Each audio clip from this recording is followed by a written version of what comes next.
welcome to the New Earth podcast, which will guide you towards awakening and the embodiment of your highest self through holistic living advice, science, yoga, personal experiences, and expert guests.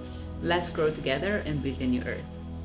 I'm Nancy Crupi. I'm a scientist and I have a PhD in biology and 15 years of international scientific research experience in fields from inflammation to aging, neurobiology, nutrition, metabolic disorders, and much more. I'm also a Kundalini Awakened spiritual teacher, healer, and coach, and I practice and teach Kundalini Tantra. And I'm Robie Newman-Paris. I'm a biologist with experience in neuroscience, and I've studied the ancient yogic sciences as well as other Eastern philosophies with gurus and yogis while spending a year and a half in India and in Bali. I now teach Kriya Yoga, breathwork, and meditation and help guide people in their spiritual development.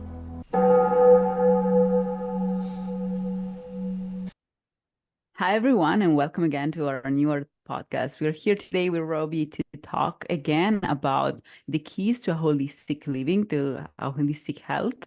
And today we're going to be continuing our previous episode, which was the part 1 of this series. And we talked about diet. You are welcome to check it out. We talked about diet, food, and dietary habits in general, and how food can affect our health and how to improve our dietary habits, not just in terms of what we eat, but also all the things around it, like the kind of chemicals to look for and to check on the labels, on the packagings of the food we eat and we consume. Today, we're going to be talking about more like the lifestyle that it's healthier for us in a more holistic way. And I'm specifically a muscle biologist and I have a PhD in muscle biology. So I have a whole world of knowledge about muscle specifically and how physical exercise affects our well-being and our health. And also not only that, but we're going to be talking about also related to the lifestyle in general, more how sunlight can affect our health and how being outdoor and the kind of environment we're surrounded by, whether we're in nature or not, in the office or not. So all of these different things and how they affect us from a biological standpoint, from a spiritual and energetic standpoint, and what yoga says about it as well. So Robie, what's your lifestyle?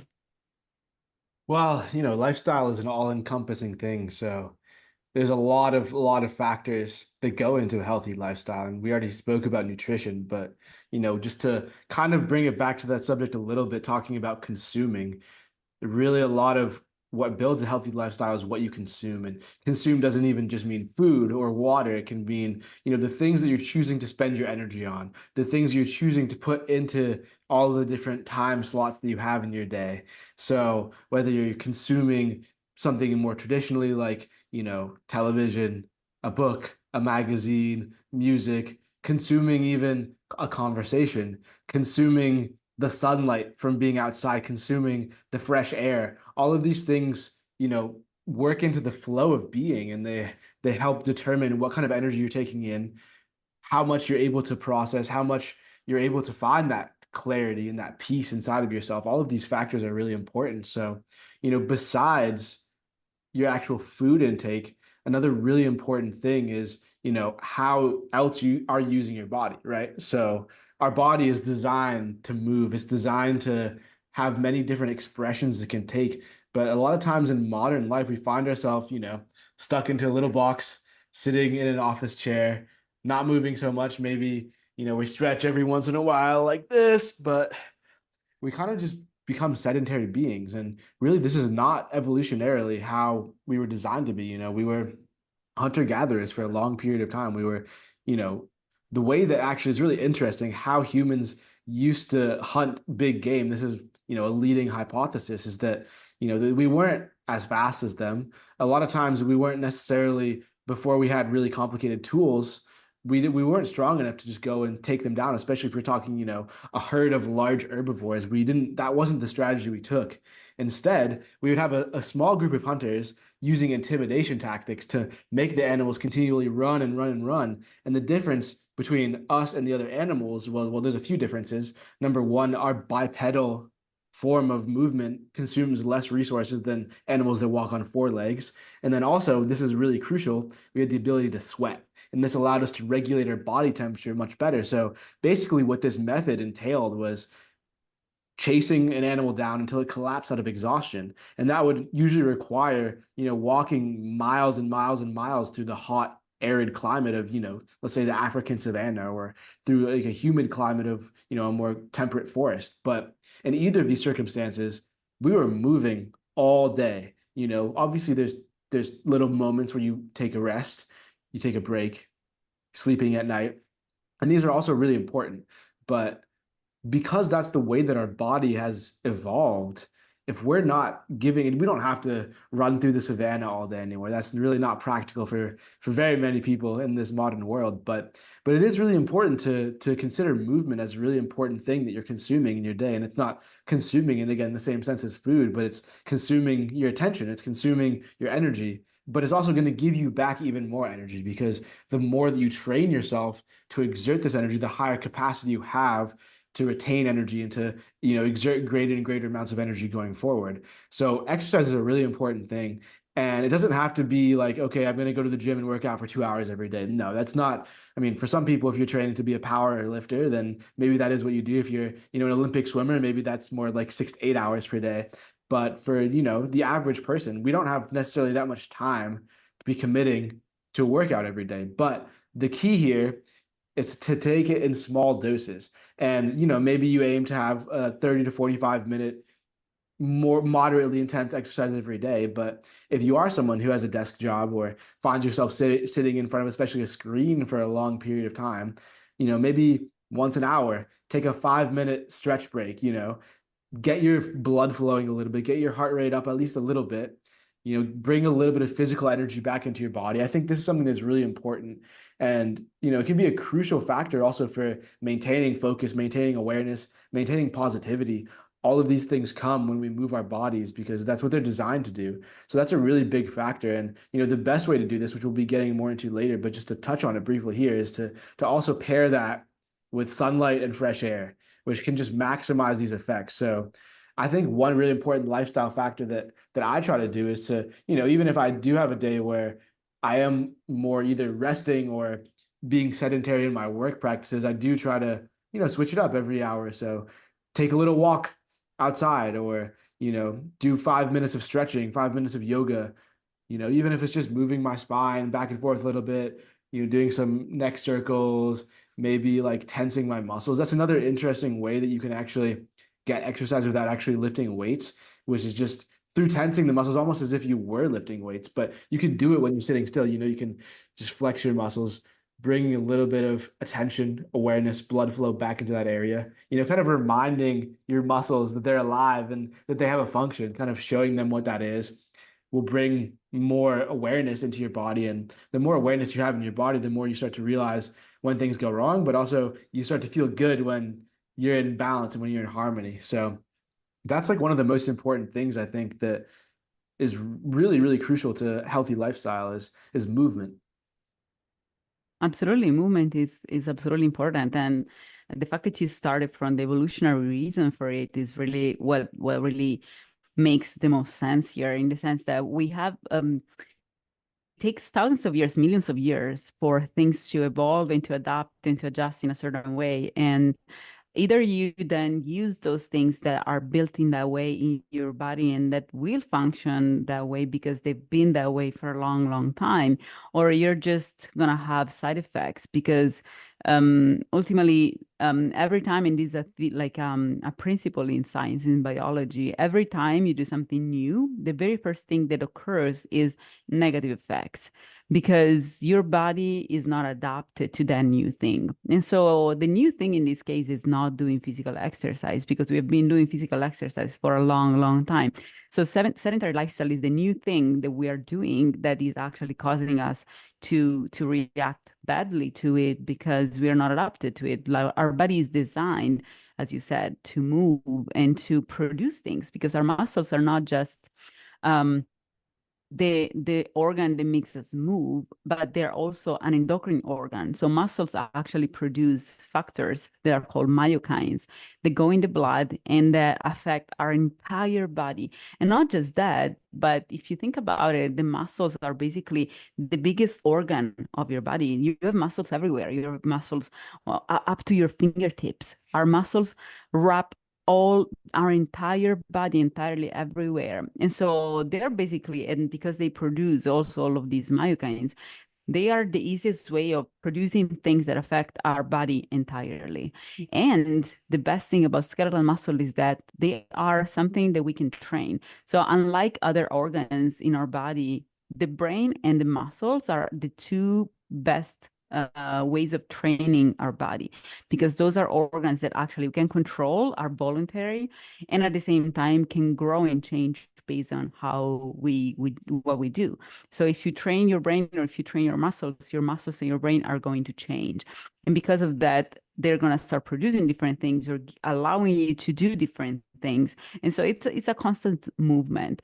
And this is an evolutionary thing. Like the fact that our muscles are so much involved in our health is an evolutionary measure, because in ancient times, movement was tightly linked to the capability of finding food. Because as you said, we were hunters, right? So initially, we were really surviving by hunting animals, and that was our main source of protein. And so hunting and moving our muscles and finding food were so linked that now if we have a sedentary lifestyle, we basically signal our body, I can't find food. I need to move from here because I have no food. And so I have in fact did some experiments in my life in which I've seen that ultimately if you don't have food for a while, then you kind of trigger your muscle regeneration, because it's like your muscles are going into atrophy, which means that they're decreasing in mass and in function. And either you react to it, and so either you start regenerating your muscles and make them bigger in some way, even if you are not actually moving, or you're just gonna die because you can't move. And so if you can't move, you can't find food. So we have evolved in a way that our muscles really ultimately tell us how useful we are to our own survival and to our tribe. So if we don't move anymore, what we're telling to our body is, I'm useless. I'm useless and I'm a burden for my tribe. And so what happens is that muscles go into atrophy. And atrophy means that they just simply, the muscle mass start decreasing and they start getting lesser functional and lesser healthy. And so all those things that they used to produce, they were good for our body and they will go into circulation and also locally in our organs, and that would be good for our body, they are not produced anymore. And instead, the muscles switch towards killing modality, because if we are not useful, we are a burden. And if we are a burden, it's better for us to die so that our tribe can survive, and that we are not in need to be fed by someone else. So we're not a burden anymore.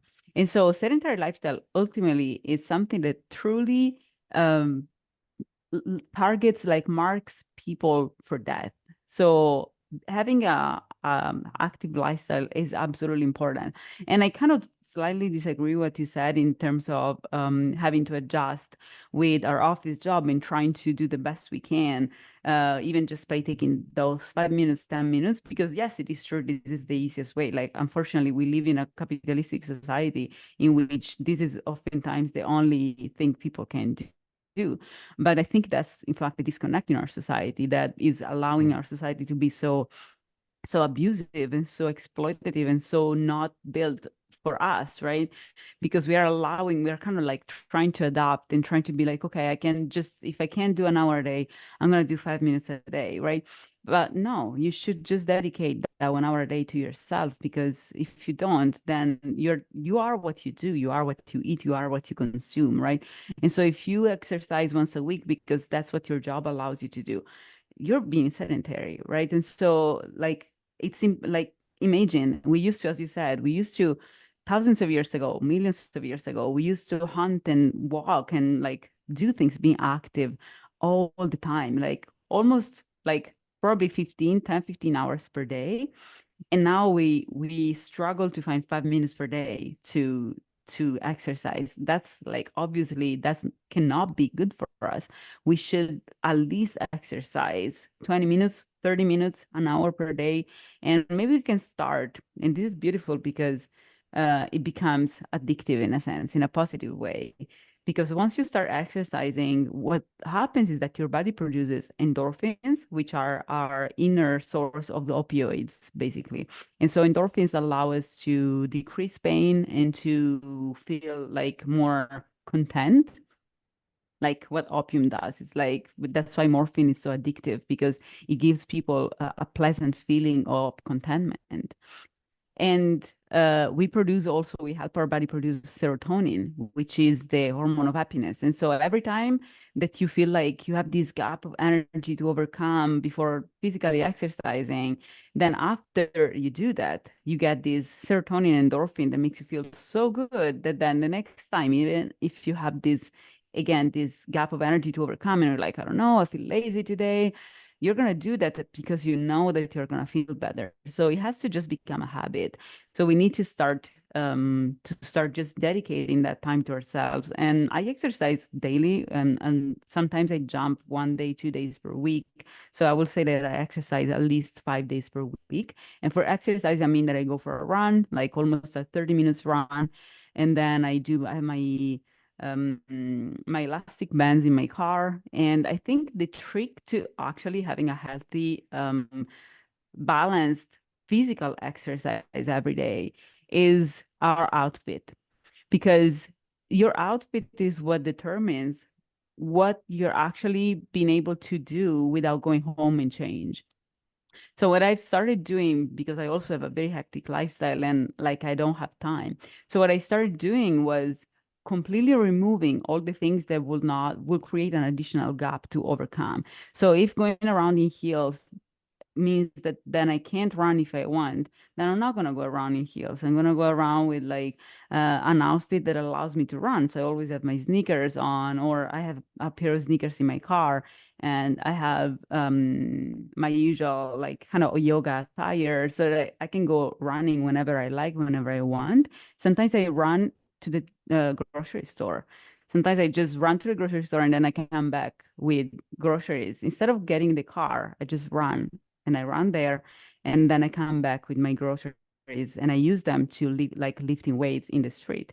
So it's all a matter of like choosing to really dedicate that time and understanding how important it is. And once you do that, then everything becomes a way for you to also practice that. Even there are like videos, I'm sure you guys can find a lot of these people like moms. They show you how to still be a mom and at the same time practice physical exercise. There are a lot of people who run with their stroller, or a lot of people who, while they're doing chores at home, like find ways to transform the chores into physical exercise.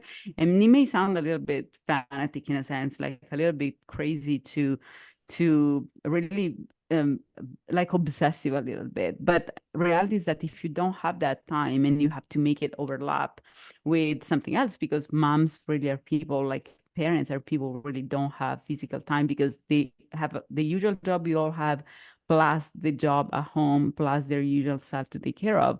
So I feel like that our society is very hostile with parents. And so it's like they really need to find tricks to be able to find time to also be healthy.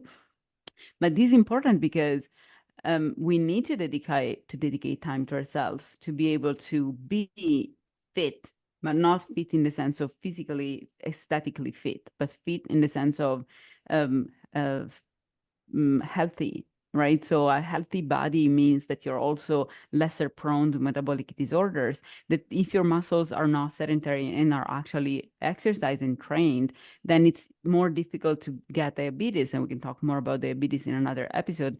But it's more difficult to get all of those metabolic disorders that ultimately are due to insulin and insulin resistance and accumulation of fat and all those things that ultimately are also the main comorbidity to aging. Because also we age, I feel like a lot of people perceive aging as a necessary step in our growth, But reality is that we age because we think we have to age. Like if you think about yourself and your habits and what you were doing when you were younger, it's totally different than what you're doing now. So it's not that you're aging and because of that you're changing. You're changing your habits, and because of that you're aging. So these things go together. So that's why people that maintain their healthy habits that they had through youth age also slower, because they keep being the same. Obviously there is some deterioration that happens in our body that is inevitable, but that can, like, most of the things that we think are normal aging are actually not normal aging, are a lack of effort to maintain your current state. So we need to put some effort. And so even if it may sound like harsh to say that, like people really have to dedicate time to themselves, even if they have an office job. It's important to find ways, and this starts with maybe changing your outfit, or bringing to work a bag full of a change and something that you can like kind of briefly wash yourself in the bathroom, something that allows you like get rid of all the judgment, get rid of all your own judgment, because sometimes people don't even care what you're doing. But like we need to get rid of our judgment so that we can actually be free to do the things that make us healthy in the few small amounts of times that we have every day that we can dedicate. I mean, even if it's 10 minutes after an important meeting that you can dedicate to yourself. But if you have your sneakers on, if you have your pants on, if you have everything that you need on, just get out of the meeting, go run and come back. And you have run 10 minutes, right? So it really takes a shift of mindset. Yeah, I really agree about the creativity. And what I guess I meant with the 5 minutes thing is 5 minutes every hour, not 5 minutes per Oh, day. So like if you just have like a schedule where, you don't have one solid chunk of, 30 minutes to 1 hour, and again, it goes back to what you're saying, like be creative, split that exercise up, do it in 5 minute chunks, one per hour. And then, after 6 hours, you've done your exercise for the day, and you get 2 hours to have your lunch or rest, or just continue with the flow of work. But I really agree, like being creative with this is also really important. And I don't think, I think a lot of people think other people will judge them for doing things, but really a lot of that judgment comes from inside. A lot of times if you come into the office or you come into the workplace, you're maybe even a little sweaty from going on a run or something, most other people will be inspired by that. They'll say, wow, like I wish I had that kind of dedication to my health. And they'll even look at you better rather than saying, oh, like, wow, he kind of stinks now a little bit, even if you are oh, maybe a well, little actually, smelly. Actually, those are the same people oftentimes that then Yeah, judge you, because those are just the same people who, because they don't want you the same changes and they're afraid of saying, "Oh, you're better than me, you're inspiring." Instead, they try to take you down because so that they don't need to do what you're doing. So those are just the envious and lazy people who unfortunately have oftentimes deep unresolved trauma, and because of that they don't think that they can do the same by themselves, and whenever someone does what they would like to do, they try to take them down. And so hmm just again, like, get rid of all the judgment, guys. Just do your thing, don't worry about what people say. Just change your right. outfit, go to the office with whoever you like. And there are a lot of companies in countries now that are actually making it as a law that people can go to the office with whatever outfit they like. But if you can't, because some offices have like attires that they suggest or like impose to their employees, you can Like a always lab bring a job, bag for with a change. example. With what? Like a lab job, for example, you need to have long pants and covered shoes so Yeah, that, no I mean chemicals spill that on that you. goes But well. yeah, That but you goes can well always with bring a change of clothes too. but you can always bring a change of clothes. And also, I would like to add to your 5 minutes thing that I like what you said, the 5 minutes an hour. And you know what? People don't need to do. There are a lot of studies on this, on what today is called the high intensity interval training. So these are type of exercise that allows you to reach the same level of higher metabolism that you will get with like a 30 minutes run, but in 5 minutes. So it's like something that allows you to stimulate your metabolism in a way that you really make it more flexible. You increase your plasticity of your body, and you allow your body to have this higher heart rate and higher metabolic expenditure, energy expenditure in just doing 5 minutes of work. And so it's called high intensity interval training. And it's a way of having basically a couple of minutes or 5 minutes. You can just do it for 5 minutes of very high intensity exercise. And once you stop, you just are gonna have for the next 30 minutes, an hour, you're gonna have a much higher energy expenditure, even if you've just exercised 5 minutes. It's Yeah, incredible because it's like it increases our heartbeat and increases our like metabolism for those 5 minutes, and that's enough to affect our whole hour. So imagine if you do that every hour, you're gonna be there able you to go. affect your entire metabolism for the whole day by just giving to your body this like little push every hour for five Yeah, minutes. And it can be like even in your office space, like doing high knees kind of jumps or like jumping jacks. So and or simulating, mimicking running in the office. Or a lot of people I saw that they have, the step under their desk. A lot of people do that. Hmm. How is it called? The steps. Like a pedals or Yeah, the pedals, that you can just oh, I haven't do seen the that the actually. yeah, there are a lot of people that have that they use that under their desk. People that feel like, when they're typing on their computer, they can at least burn some calories. If you bring something that small in your office and you can do that 5 minutes an hour, which is the 5 minutes rest that everybody should have in general, then you sit back down on your desk, but you have really increased your metabolism for the whole hour.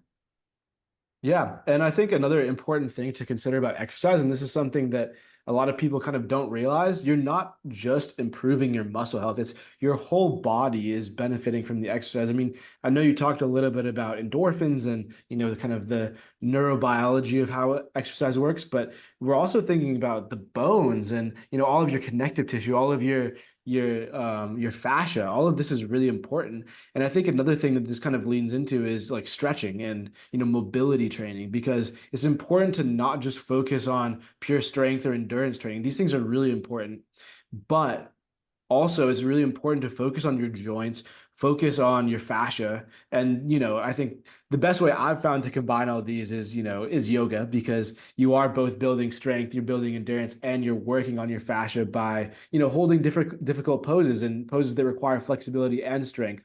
But there's lots of other ways to do it, and you can even do something like just a stretch before or after you work out. And really what this is doing is it's helping you to prevent injuries. If you, let's say you step your foot down wrong, if you have, flexible joints and strong joints, like you'll be able to bounce back from that. But if you don't, then there's a high chance you could, strain your ankle or fracture a bone. It's really about how resilient your body is. And the more things you can do to make that your body more resilient and more adaptable to sudden change, and talking about very sudden changes like you trip or you fall or something along those lines, the better you're going to perform and the more also your body is going to be at ease. Another thing that's interesting to think about with exercise is that our body naturally has this capability.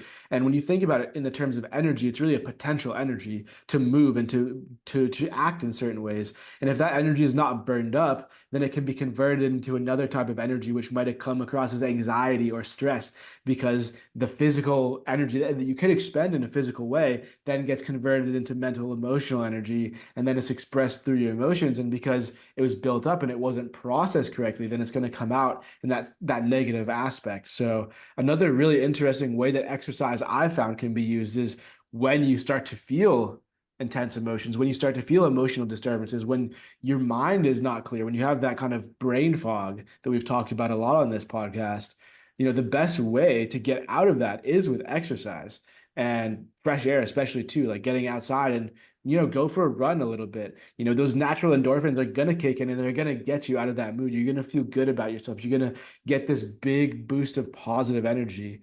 Just to share a little interesting story. When I was in India and I just found my guru, I asked him because I was really interested, like, what are the things that I should be working on in my own life? So the question I asked was like one of the first questions I asked him is, what should I do to like improve my life? And in my mind, I'm thinking he's gonna say, oh yeah, do your meditation, do your spiritual practice. That was what was in my head, but that's not what he said at all. What he said was do 500 push-ups every day. And what he meant by that is that you need to both have in order to access these high spiritual states, which oftentimes have high physical vibration energies as well. You need to have a strong vessel. And in a less spiritual sense, you also need to have a strong, healthy body to live long enough to complete your development and to not, be waylaid by illness and by injury. And the best way to do that, again, is preventative by, using your body, exercising it, keeping it healthy and strong so that these things don't happen. And the other effect that I got when I did hit that 500 per day mark, I mean, I can't say that I still do that every day, but I had an experiment where I was like, I need to be able to do 500 push-ups every day. I need to get to that point. And when I started getting into doing push-ups every day, I would feel so much more alive and so much more confident in myself than I had been before I started doing that level of intensity. And it really brought me to a state where, I was walking with confidence. My posture changed. The way that I walked changed. The energy I felt changed. And it was because I felt empowered in my body. And that's a big thing. A lot of people, when you don't use your body to its capacity, when you don't push yourself kind of to the edge of that limit, or at least get close to it in your daily life, it doesn't have to be every day, but you start to feel this like almost lack of potential. And this potential has to be expressed in many different aspects in order for you to feel fulfilled. You need to express it intellectually by having stimulating conversations, by reading books, by learning new information. You need to express it physically by pushing your body's limits and seeing how much you can actually, how fast you can run, how long you can run, how much weight you can lift, how deep in a stretch you can get, how many push-ups you can do. And you need to express it in the sense of how well I can use my time. And, when you start to, there's lots of different ways it can be expressed, but when you start getting more and more of these ways where you're pushing the boundaries of what's possible in your experience, that's where number one, you start to experience real growth, but also you start to feel more comfortable, grounded, and confident in yourself. And really that, people around you will really be able to see that shift in the energy, and you'll be able to feel it really strongly in yourself because it's just a different way of interacting with the world.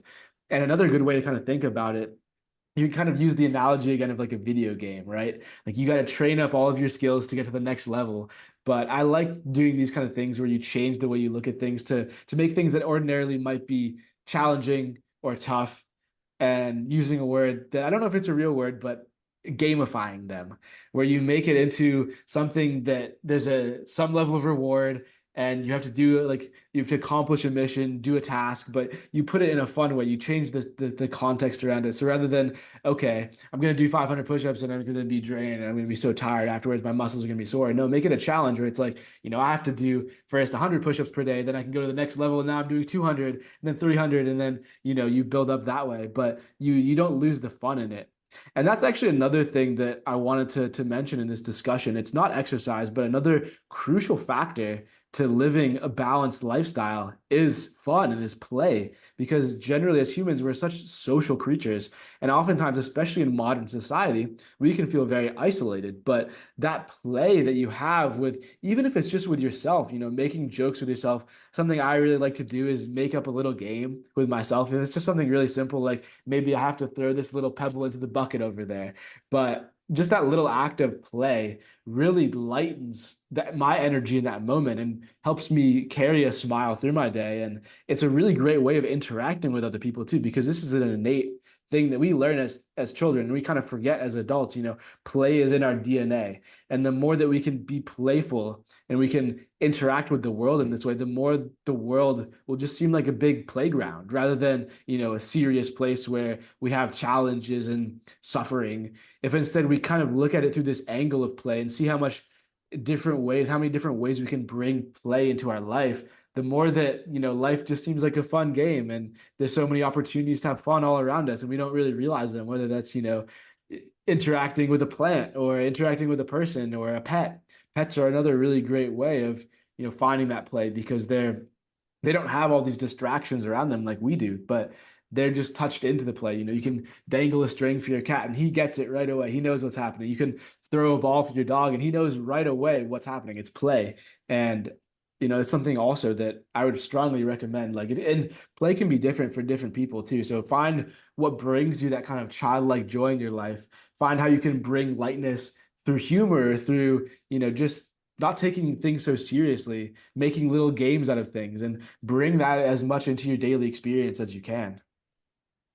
Yeah, and also I think the reason why you also your mentor, your guru told you to do that was also this, in the sense that he saw that, you needed maybe a little push, maybe you needed to be able to overcome your own limits, to overcome your comfort zone, and you needed someone to give you that challenge for you to reach it so that you will overcome your limits and feel better about yourself. Because when we are in our comfort zone, maybe we feel okay, but also we know that we are in our comfort zone. We are aware that we are not actually pushing much. And that in turn becomes lack of self-esteem, because we see others and we don't know what their comfort zone is. And so we think that others are doing something out of their comfort zone all the time, and we are never doing that. So that really contributes to make us feel lesser good about ourselves and to induce us depression and things that ultimately go back in circle to create an unhealthy body and unhealthy mind, energetically and spiritually and emotionally. So I think it was a very wise thing to tell you to do, because that's exactly how you function. You need to know that you have bigger goals so that you feel better about yourself. And he gave you exactly what you needed. A goal that was so high that you would have had to put a lot of effort into it. And it would have at the same time improved your body, so that would improve the confidence you have in yourself. I mean, that's really real wisdom there, by telling someone to do 500 push-ups. And it sounds like, really, just seriously, that's what a guru will tell me. Like, this sounds like someone in a gym will tell me the same thing, right? But that's really the wisdom there, because it's not just about exercise, it's about overcoming your limits, overcoming and making your body feel better and reconnecting to our body, because that's also the most important part. Like, reconnecting to our body, we're so disconnected, our posture is oftentimes completely off balance, and we don't know that, we don't ever realize that our posture is off balance. But that's so important also for our energy body, for the flow of energy through our chakras, from the kundalini energy from the bottom of the spine to the top of our crown chakra. That flow can only happen properly if we have a straight spine and we have a proper posture. And so not doing physical exercise makes us slowly drift towards a not good posture that we don't realize we are holding, because when you do a physical exercise is when you realize that your posture is wrong, because you make more effort or you feel pain, and so you adjust. But if you don't adjust it daily, or if you don't adjust it often, if you don't become aware of your body often and daily, then your body drifts. Like, your posture, your skeletal system drifts and moves and changes, and things get calcified also if you keep the same posture for a long time. And also, like, as you were saying, the muscles and the bone are connected to each other and communicate with each other. For example, osteoporosis is also caused by lack of physical activity, because if you don't use your muscles, you don't need a strong bone structure. And if you don't need a strong bone structure, you can use that calcium for something else. And so your bones start being calcified and porous and become more easy to break. And that's why as we age, the femoral fracture is the most common thing we get, because we just go into osteoporosis due to lack of exercise.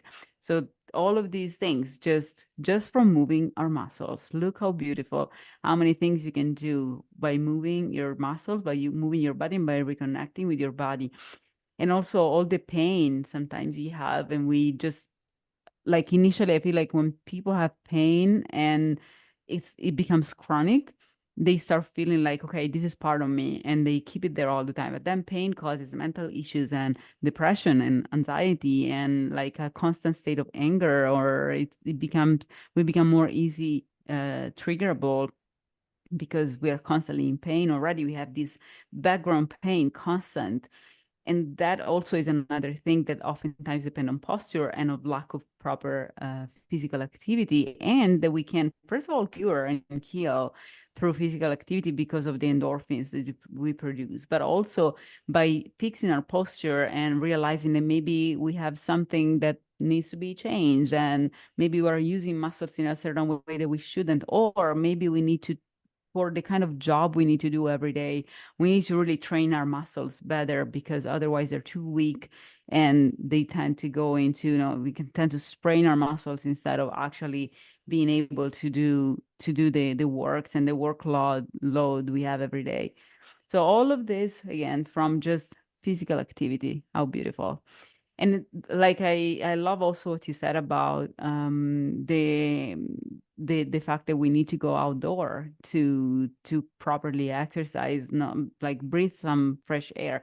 I feel like a lot of the unhealthy things we have today, like a lot of the disease and that we have today really come also from the artificial light and the artificial air we are constantly subjected to, the air conditioning, the light from the light bulbs instead of the sun. And again, all of these things, because evolutionarily speaking, every time you introduce something new, the first thing that will happen is negative effects.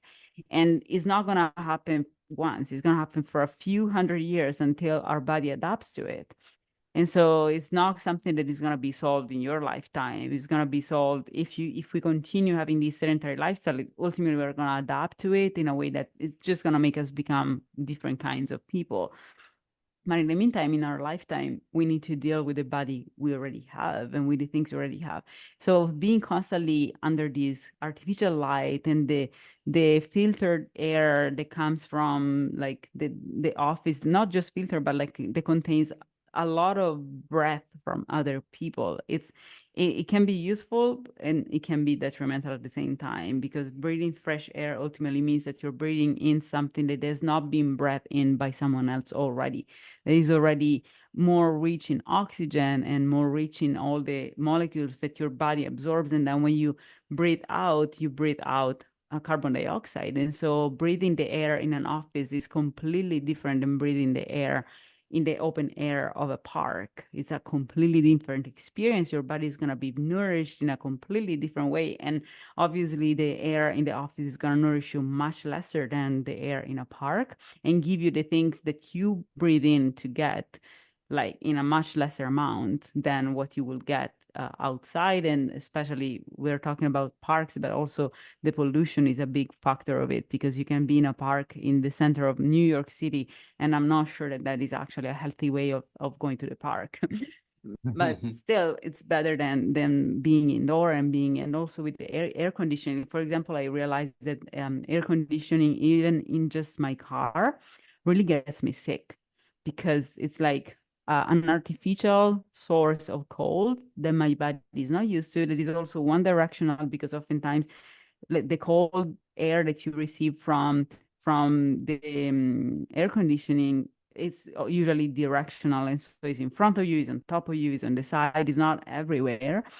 And so that's not a healthy way of, like, ultimately chiropractors use hot and cold therapy to affect our body and to change and to heal.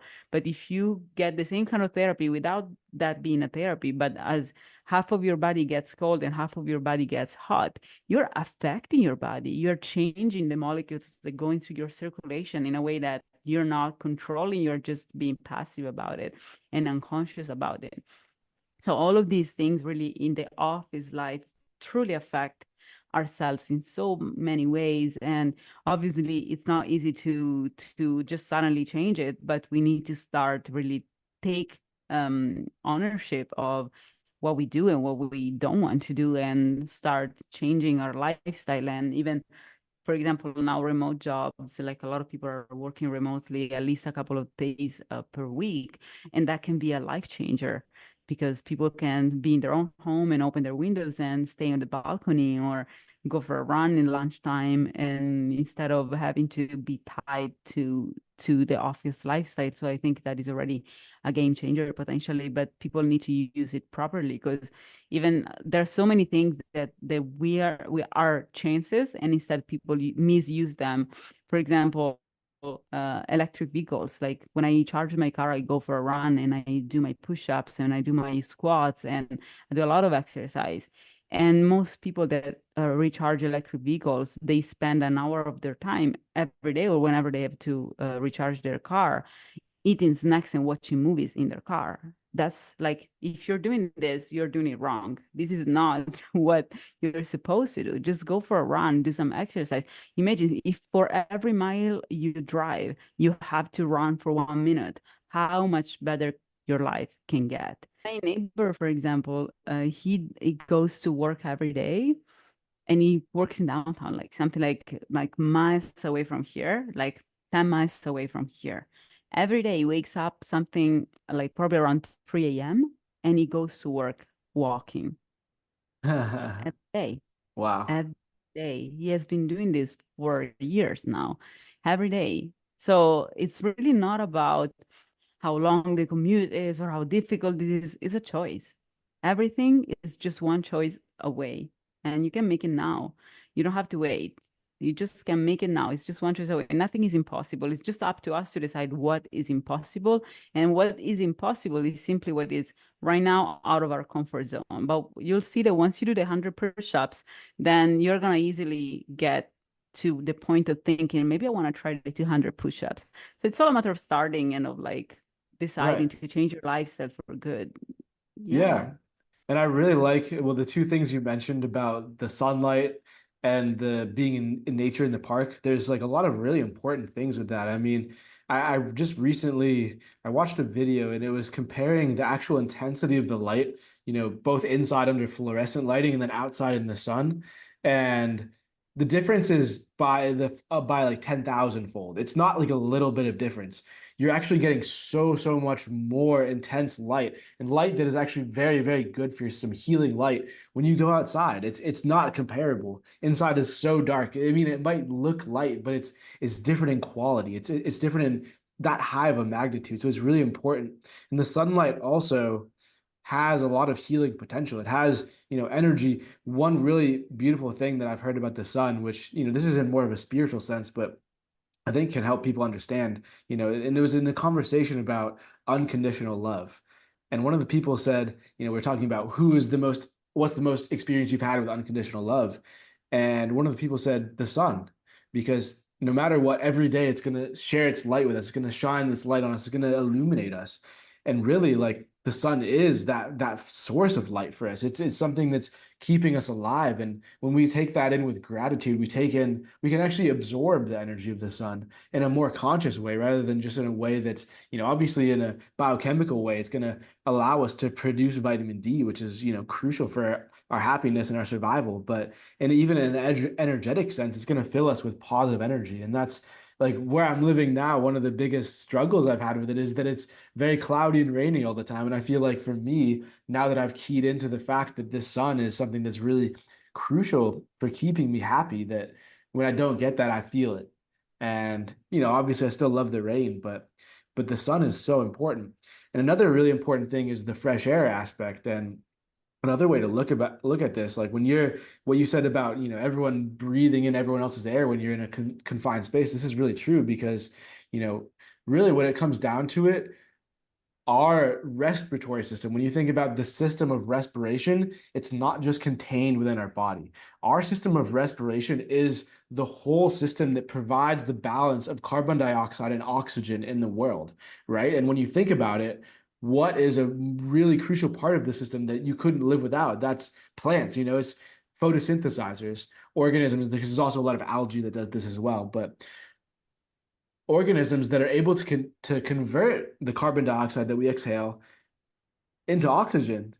So really, when you think about it, all of these things are part of the system and they need to be in balance around you. And when there's not a balance, when you're in a place, that doesn't have that balance, then it's going to be an imbalance instead. And you're going to be inhaling more and more carbon dioxide. You're not going to be getting more oxygen in your system. And what I also feel is that especially when we receive that oxygen directly from the plants, there is that loving frequency of Mother Earth that comes along with it. There's this energy where it's charged. And yeah, that's why it's great to have plants in your house. That's why I And have so many plants. That's why I have Yeah. so many plants indoor because they cleanse the air and they give you the oxygen you need daytime. Just be careful to put the right plants around you in the sense that these plants are plants that produce oxygen daytime, but there are other plants, and this is something like I think everybody should do because what you're saying is so important. Everybody should have plants indoor to also enrich the air. Also in offices, like on your desk, have a little plant like a plant that gives you the oxygen you need daily. And in your bedroom, put a snake plant, one of those cam plants. And these are the ones that have the opposite cycle. So these are regular plants. The ones on my back are the regular plants that produce oxygen daytime and carbon dioxide nighttime. So you don't want to have this in your bedroom because otherwise during the night, they're going to actually breathe oxygen. So they're going to basically take away oxygen from you. But snake plants, which are cam plants, are called, are plants that have an opposite cycle. So they breathe in carbon dioxide during the day and they release oxygen. Sorry, they release carbon dioxide during the day and they release oxygen during the night. And also they cleanse the air from a lot of like biochemicals, like chemical compounds that are really bad for us, including like cigarette smoke and like pollution. And so I put one in my bedroom, like a snake plant that my neighbor gave me. Like it's small, it's like this. Look, I'm really sleeping better. Like I can tell that I'm sleeping better, that my bedroom has a much better air. And it's crazy. And it just takes planting one plant, putting one pot in your bedroom. Right. And it's also giving, like I was saying, that connection to the planet, to Mother Earth, because we are innately part of nature. Again, going back to, how we evolved, we were always surrounded by nature. Now we're surrounded by more artificial things. So it can be really hard to connect to that natural energy. And that natural energy is love. The planet is providing us with love. Like Mother Earth is loving us at all times. And we just kind of have to remember that sometimes. And, an easy way to do that is by caring for a plant, taking the plant into your house, and it's like a portal or a conduit for this energy. Another really interesting thing that can make a really big difference in your mental health and also in this connecting to Mother Earth is what we call grounding. And what this basically entails is walking around on the earth without anything as a barrier between you and the earth. So, like that, exactly. When you wear shoes, oftentimes almost every shoe has a rubber sole, which is very insulating. So it actually is disconnecting you from the natural energy like fields that are produced from the earth. But if There's you a just take beautiful there's a beautiful saying on that. I don't Mhm. remember who said that, but I think it's something like Eastern philosophies as well, that says if you walk in shoes made of leather, you're gonna think that the entire world is covered in leather, because ultimately that's the surface you're touching, right? Yeah, I mean, exactly. And it's about it doesn't take that long. You can do this for a couple minutes a day. Just put your feet on the grass, put your feet even on a rock if you don't have any grass around you. Just allow yourself to connect to what's below you and connect in a more natural way. And you start to feel so much more energy flowing through your system when you start to do this. And it can be a really powerful practice to like recharge your energy. Another interesting thing, this kind of goes into like circadian rhythm a little bit. The very some Wait, very let me po finish. Let me add something to the grounding then, because this is something like, for example, I used to be like a germaphobe in the sense like I'm also like I'm very clean, and I didn't like to walk barefoot for a long time. I was really kind of bothered and kind of weirded out by all the pieces of things that would attach to my feet, and so I would never like walk barefoot, not even indoor. Like I really will not like it. And then I had an apartment which had the carpet. And so on the carpet, it was easier for me. And so I got used to being barefoot at home. And I'm talking about when I was 34. So I've been for 35 years, I will only walk barefoot like on the actual sand in the ocean, like at the beach. But otherwise I will only wear shoes. And then I started and now I literally walk barefoot everywhere, like around my building. I don't use shoes. Like I go around the building and even outside the gate, I never wear shoes. It's just like because ultimately it's like even like there's so many sprinklers, they sprinkle water all the time that it's really clean in the end.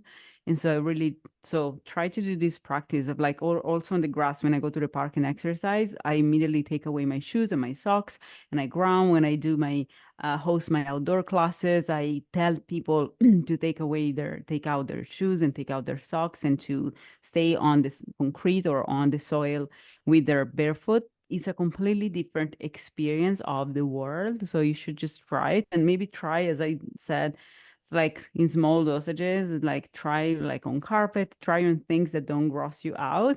And then you can try on like really like in the street if you like, because really like most of the times we think everything is dirty, but it's all like immunity that you build.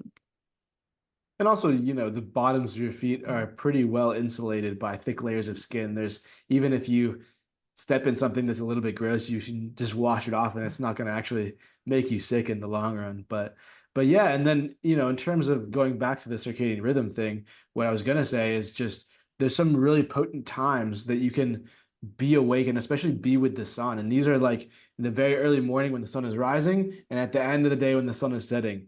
And a really powerful practice that you can do at these times is called what's called sun gazing. And normally the sun is too intense. I wouldn't recommend looking into it when it's very high in the sky, but when it's very low to the horizon, it's actually there's enough atmosphere in between your eyes and the sun that enough of that light is diffracted. You can actually stare into the sun for, a period of a couple of minutes. And this really also helps you connect. It really helps you absorb a lot through your eyes, especially light frequencies, because this is what the eyes are just like designed to do. So when you're absorbing directly those frequencies from the sun, it can be a very powerful meditation. And these are also very powerful times to be in a meditative state where the sun is setting. These are moments of change. And if you kind of think of, the day, everything can be seen as in the microcosm or the macrocosm, and everything is related to itself. So there's various points in the day that can be like as if serving a transition point. And the more that you're able to tap into that transitory energy, the more higher levels you can apply it to, and the more things you can work out with it. So let's say we extend that day to a year, right? And then suddenly, those times are, when the year is starting to shift, when the spring is coming out, you can connect in the morning to the energy of the spring when life starts to bloom again and starts to come back into full splendor. And in the fall, you can connect more to the energy of change where things are going away. You can use that, or at the fall, meaning also the sunset. You can use that as an opportunity to release things that aren't serving you and let them fall away. And you can even stretch this further to like a full lifespan where you're saying, okay, I'm consciously letting these things die in the fall because it's coming close to like the period of the end of their life, or in the spring, it's a good time, aka the morning, a good time to bring in new energy, bring in new awareness, bring in motivation, bring in positive affirmations, bring in new ways of thinking. Even if it's bringing in the same thing every day, you're re-encouraging that pattern to form more strongly. So these are really good times to, take a little bit of a moment, take a little time outside, get into a meditative mind state, maybe do a little exercise first so that you clear away some of the thoughts, some of the clutter in your mind, because that's another really powerful way that exercise can help you. It gets you out of your mind and into your body. And then when you're in your body, you're more present, you're more in your awareness. And then take a little bit of time at these transition points and see, okay, what do I want to do with this energy of change right now? Because the more that we can kind of embrace that change and use it to serve us, the better that we're going to be able to adapt to a life where everything is in constant change. When we embrace that change, we can do positive things with it rather than letting the changes passively happen over us and only reacting afterwards, often which leads to more negative reactions. Yeah, absolutely. Change it, like adapting to change is absolutely important and necessary.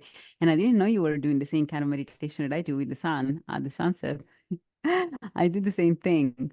Like I like during like not at sunset, but like I feel like when it's almost like probably an hour away from sunset, I stare at the sun and it's a way for me of practicing like exercising my visual cortex, which is like on the back of our head.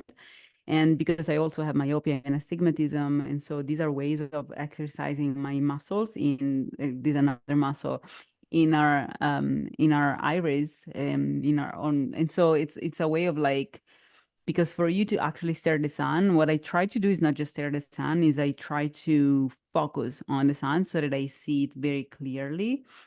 And that on its own is very therapeutic because the visual cortex is as the word says, in the cortex, which is the cortical part of the brain, which is where consciousness is. And by being in your cortex, even if you use just the visual cortex initially, then that brings you to presence. They really is very therapeutic because it takes you to the here and now, and it takes you away from compulsive thinking for a bit. So just focusing at the sun, because it takes a little bit of effort to actually focus on the sun. So it's a specific object that it's more difficult to focus on because of all the light and because it's bright. But if you do that, you're going to end up seeing the real like circle of the sun, very, very clean and very sharp. And once you do that, that means that you're exercising your eye muscles and you're also practicing being present thanks to training your brain to use your cortex through your visual cortex. And you're most probably also healing your myopia and your astigmatism. Actually, your myopia, you can't really heal your astigmatism like that because myopia is a problem related to our muscles, that are eye muscles in some way that can be changed. And instead, the astigmatism is a defect of our cornea, so that cannot be changed voluntarily, or at least not. We don't know about that, or I don't know about that yet. So definitely, and our environment, as we said, is very important. So like the sun is just one part of the things that we have in our environment, like one part of the natural things that we can stare at. But like plants are another one, animals, kids, like all the things that we can have interact with, it can allow us to have a more also fun and a more connected type of lifestyle instead of the usual hectic lifestyle that adults tend to have and that human adults tend to have. Mhm. And so it's so important to surround ourselves with the right energy and with the right things, and also spend time in nature, not just for the sake of like the air and like the sunlight, but also to be surrounded by beings that are more peaceful, to really reconnect with a frequency that goes beyond what we're used to, this whole movement, because we can move, we have legs and we can move. And so we go around and we're so hectic as compared to all other forms of like a lot more other forms of life, such as plants that are just still and peaceful, and they are just the same conscious beings that we are. They're just more at peace because they don't have legs, they can't move, and so they're there enjoying themselves and enjoying the sun and doing their jobs.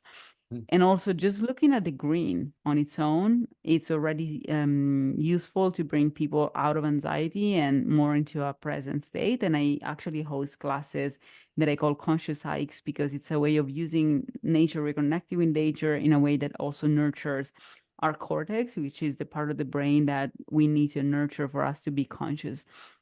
So these are all things that you can do to also have a better lifestyle, have conscious hikes or conscious presence in nature and actually be there instead of thinking about your usual strategies to survive, and surround yourself with the right things. Like our surroundings are so important, like not just plants and animals, but also the kind of things we have around, the kind of like from the dust to just the objects that we can decide to have around or not, to the electromagnetic frequencies and to the devices we have around. Everything ultimately affects us, either by affecting our biology directly, because like the dust or like things that are dirty or they're not they're toxic for our body, or indirectly by affecting our mind and our mindset, and then our mindset affects our whole body as a whole. Mhm. And so I think we can also say that our thoughts are another part of our environment. So our environment is so important because it's ultimately it's ultimately what we are as well, right? Like Totally. don't you feel, Robbie? I agree, yeah, and it's really interesting what you're saying about, all the things that surround you because this is a really strong indicator of what's happening inside. They say the outside and the inside are mirroring each other. So if you're surrounding yourself by clutter, you have a pile of dirty laundry over here, you have unwashed dishes in the sink, you have dust on all of the surfaces of everything, you have, food scraps in your fridge that need to be thrown away. This is actually indicative of your inner experience. And one really powerful way you can use to actually clean your mind and clean your energy is clean your space. That's why if you ever have been to like a monastery or like an ashram or a place where people really are involved in deep spiritual work, they're very minimalistic. And number one is because they don't want distractions, but also it's like there's nowhere for mess to hide. And mess is just this energy of chaos, and it brings you into, states of confusion. It brings mind clutter, brings brain fog. So it's really important that you keep your space clean and that you keep, your things have a certain place and you don't, leave things sitting for long periods of time. Obviously, things happen. Maybe you have a really busy day and you don't get to clean as much as you want to, but, make it a habit. And this is another thing that's really just a helpful lifestyle habit, which is, don't wait until every weekend and do a big clean every weekend. Clean as you go, clean up a little bit at a time. And, when you're doing that cleaning, really just focus on how you're removing, you know, obstacles from your field. You're removing things that are going to cause you dis-ease, right? Because it's interesting when you say the words dis-ease, it actually it spells disease, right? Because the more dis-ease you have in yourself, the more unbalanced frequencies you have. And when these things build up over time, that's where you actually get physical disease as well. So even by doing something as simple as cleaning your house, you're going to be creating a much stronger, much more potent environment for you to live healthy and happy. And then you're also going to create a lot less of these conflicting energies, which when they build up can make you sick. So really powerful thing. And it was really interesting that you noticed that when you said, well, I noticed that when you Yeah. said that because it's really true. And I've noticed that in my own life because I used to be really Yeah, and messy it's not and just now the I'm not. energy. Yeah, absolutely. It's not just the energy. Like there is so much about the energetic standpoint that goes with it. Especially I realized that dust has a huge potential to accumulate energies and spirits too, because I'm also a medium. And so I can channel energies, and I can tell that as soon as I have a little bit more dust in my bedroom, and like now I only sleep with like the window open, for example, but before I used to sleep with the window closed. And so I could feel like all the energies that could really live in that dust and like survive in that dust. So I had to start like now I have only my window open, for Mhm. example. But like I have like I really can feel that I need to clean often, and not just like the dust accumulated, but your bed sheets, like all of these things that um as we sweat into our bed every single day, as we sleep in our bed every single day, that energy that we release, that we our thoughts that go in the air really get absorbed into all the objects we touch. And so cleaning is so important because it's not just about cleanliness from a biological standpoint, is also about like resetting this energy that we are ourselves and people that come, that live with us or they come to visit us, release on our objects, on the things they touch, on the couch where they sit, all these things. So every once in a while, it's really good to have a deep cleaning, a deep like getting rid of things that really are energetically charged. But beyond that, and I love what you said, and like our environment is a mirror. Like I consider that not even a mirror, a real extension of ourselves. As much as the shell of a seashell animal is actually an extension of its own body, our house is an extension of our body. Is in the same way. We're just the animal living inside of it. And if you consider your house this huge shell with everything in it, that's just still you. It's still you. That's your shell, and you're just the master that manages everything from the inside. But it's still your extension. And so, for example, now I like every couple of months I do reset your body group cleanses for people that are ways of decluttering our body. And when we do that, then as soon as we declutter our body from the inside, from the liver and the gallbladder, and get rid of stones, then immediately your mind starts feeling like that you're cluttered, like your place starts feeling suddenly cluttered and messy, and you're like, I need to clean it up and I need to tidy it up. So what happened that made you feel suddenly a discomfort as compared to before? So before you were fine, and now you're suddenly feeling this discomfort for the same place, the same things, the same kind of messiness. It's because it's a reflection. And so as soon as you clean up your inside, then your outside is not anymore a reflection of you. And so that's when you start becoming uncomfortable with your mess. And so these things goes in two directions. And so if you're messy every day, you're absorbing that messiness and you're thinking that that's you. And so then you start becoming more messy inside. And so a reflection again, you start becoming even more messy and you start drifting, accumulating all these messiness and lack of order, lack of organization. And after a while, you start like, wow, this is like not functional to my existence anymore.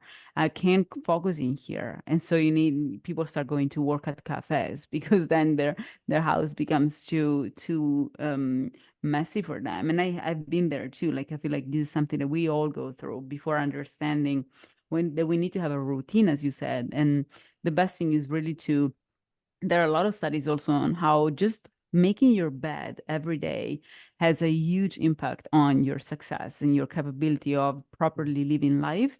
Because what I think what happens is that what we really do is we're taking ownership of our life. As soon as we start our morning, we're not just going as you go, on the go, however things are, we don't care.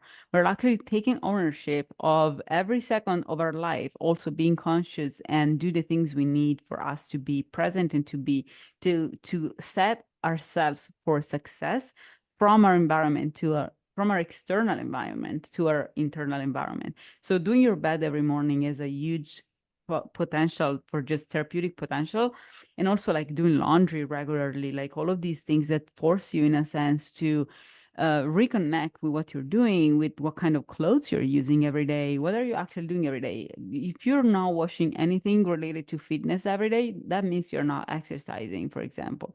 So all of these things that reconnect you with what your actual habits, what you're doing, what your lifestyle is, and like your dishes in the sink. Like you have few dishes in the sink for a week, maybe that means that you have eaten a restaurant all the time. So maybe you're not eating healthy food every day, for example. Like all of these things that make us reconnect with what we're actually doing. And if we do those things every day and we're present and conscious every day, then it's difficult to drift from a healthy lifestyle. It's difficult to get diseases because it's just like you can fix whatever you're doing right away. You don't need for it to accumulate. Right. And another interesting thing on the subject of cleanliness is physical cleanliness. And this a really powerful energy cleanse is taking a shower, taking a bath. Like the power of water as an element of change is an element that can remove energies that are stuck on you is very, very powerful. And, obviously it's hard in California right now with, the drought, but even if it's just a 2-minute shower, just to cleanse your energy, remove any excess, let's say even toxins metabolites on your from your sweat on your body, getting that all off, getting the energies that are stuck on you a little bit more freed. I like to take a couple showers a day sometimes, especially if I'm going out, really being in social situations where I'm not feeling as much like I'm in alignment with everything. I take a shower in the morning, and this is part of my process of waking up and getting set for the day and getting off the energy of sleep, coming into the energy of being awake. And then it's also can be really powerful to take, smaller showers or smaller baths, even just wash your face during the day to cleanse your body, removing some of the oils that accumulate there, which again can cause acne and other, skin disturbances, but also more importantly, at least in my experience, energetically cleansing you. So removing anything that you're stuck on. And, obviously there's a lot of things that can be said about personal hygiene as well, besides taking a shower, obviously brushing your teeth. A lot of these things are pretty common. I don't think we really need to be advising you guys to do this. I hope you guys are brushing your teeth. Hope you guys are taking care of your bodies healthy in healthy ways. But it's important, like caring for yourself, treating yourself as something that's worthy of being cared for and is worthy of being maintained in a really, really nice way. Like imagine it this way. Like let's say you had just enough money that you could finally buy your dream car and it's going to be, let's say it's a red Corvette and it costs you just as much money as you had in your savings, and you're going to do all that you can to maintain this car. You're going to you're going to take it to the mechanic when it needs to be taken to the mechanic. You're going to wash it with the sponge whenever it gets a little bit dusty. You're going to put a lot of effort into caring for this thing because you see it as a powerful vehicle, but something that you really care about. But what you forget is that, your physical body is actually the most powerful vehicle that you own. And this is something that requires even a higher degree of care, doing the things that you need in order to survive and to thrive, and keeping yourself clean, you know keeping yourself appearing even well, because with that positive appearance you feel better about yourself, and that is expressed energetically and emotionally also. So it's about caring for yourself and showing yourself that self-love, and that can be expressed in many different ways, whether it's from having the right nutrition, feeding yourself healthy foods, getting enough sleep, making sure that you're trying to get good quality sleep. So you open the window and you put the snake plant in your room, taking the right supplements so that you have all the vital nutrients that your body needs to support itself at any time. Getting the exercise that you need because you know that your body is going to feel better for it and you're going to feel better for it. All of these things we've been talking about are really acts of self-love. They're acts of giving yourself what you need to thrive and prioritizing yourself as the most important thing in your life rather than pushing yourself to the side saying, oh, okay, I'm fine not caring for myself as much in this moment. I'll do it later. Or, it's not that important. I have so many other responsibilities like, doing extra work for my job, or, maybe watching an extra hour of Netflix. That feels more important to me right now. But really, you are the most important thing in your life. And the more that you can give yourself that self-love by doing these healthy things, the more that you're going to start to feel grateful for the things that you have in your life, the more that you're going to feel harmony, the more that you're going to be happy, because that love that you're giving yourself is going to transmute into positive experience and positive energy in your life. Even if you don't directly see it happening, it's going to gradually happen over time where you find, okay, now I've put in all these things into place. I feel more satisfied, and that's coming through as happiness. Now I'm smiling at people when I walk down the road. Now I'm making jokes to my neighbor. I'm smiling at work. I'm, being joyful and, being playful, like I said before, in my daily experience, because this is what I'm embodying. I'm embodying this self-love, and I'm being able to express that as love outwards because I'm overflowing with love. And that's what we want to be. We want to be in the state of surplus, especially with something as valuable as love. Yeah, absolutely. We need to love ourselves. And this is all about loving ourselves. Like these all episodes, like this entire podcast ultimately is about It self-love. Is about really loving is. ourselves to the point of dedicating the time to our healing and to our awakening and to being conscious and to be um conscious also with ourselves, about this love that we must dedicate to ourselves and that we must reflect back to us as well, not just spread in the world. There is I think Osho says a lot that love yourself. He published a book they called like Love Yourself first and foremost or something like that. I don't remember exactly the title because I gave it to my mom in Italian, like like I read it in Italian. And he says this that like a lot of Western philosophies and religions tend to tell people to love others, first and foremost. And instead, you must love yourself first, because if you love yourself, then the love shines out, shines in the world. And so you become an example, a reference point that people are going to see you and they're going to see how much you love yourself. And they're gonna start loving themselves too. And so by doing that, you're basically really teaching to the world what love truly is and how to practice love on yourself. And once you love yourself, it overflows. Like it's inevitable that it overflows because you're starting an engine that is a vicious cycle in a sense. So basically, it's a virtuous cycle. Like when you start Yeah, putting love that's into better. this engine of yourself, it grows and it grows and it grows, because the more you love yourself, the more you love yourself, the more you love yourself. It's like this. And so it's inevitable that it starts overflowing. And once it overflows and you start loving people around you, people are going to feel this love, and also it's going to get into their own engine, and they're going to start also activating this love myself. Then I love more myself and I love more myself. So this is how we spread love, by loving ourselves first. Right. So as Robbie said, take this time, really take the time to dedicate time to yourselves. And we're going to be talking actually in the next part, which is the probably the last part of this We'll see. series. We'll see. about this, about dedicating time to ourselves, the sacred space that we need to really have for us to be healthy. Because you can have all the possible habits, good habits, but if you don't dedicate that specific time to healing, that specific uh like 10 minutes a day, 1 hour a day, or like a few days a month or a week, or like a year that you dedicate to yourself, you're never gonna heal. Even God, like, uh rested on the seventh day. Mhm. Like, everybody has to rest. Like, this teaches us, like, religions, whether you believe in it or not, whatever we believe in, religions teach us that even thousands of years ago, we knew that we had to rest, that we knew that we had to dedicate time to our own self, to healing, into resting, because it's part of it. And we can talk a lot more about what happens while we rest and what happens in that time. And I and Robbie specifically have actually a retreat that we're going to be hosting between October 3 and 6, in which we're going to be giving you exactly this time that you need to heal.